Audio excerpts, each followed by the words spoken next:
ধীরে ধীরে ধীরে ধীরে ধীরে আস্তে ধীরে করেন ভাই, আস্তে ধীরে করেন। আস্তে আস্তে করে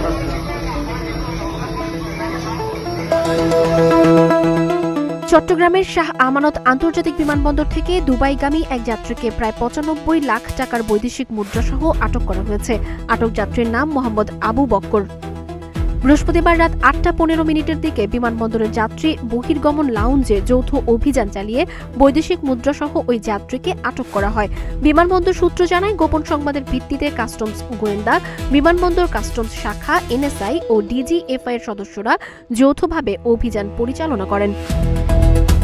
এ সময় মোহাম্মদ আবু বক্কর নামের এক যাত্রীর হ্যান্ড লাগেজ তল্লাশি করা হয়। তল্লাশিতে তার কাছ থেকে ২,৫৩,৬৬৫ ইউএই দিরহাম এবং ৪,৭৯০ ওমানি রিয়াল উদ্ধার করা হয়।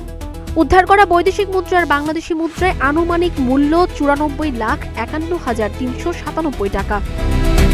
আটক আবু বক্কর বিমান বাংলাদেশ এয়ারলাইন্সের দুবাইগামী ফ্লাইট BG-147 এর যাত্রী ছিলেন। তার বাড়ি চট্টগ্রামের লোহাগাড়া উপজেলায় বলে জানিয়েছে কর্তৃপক্ষ।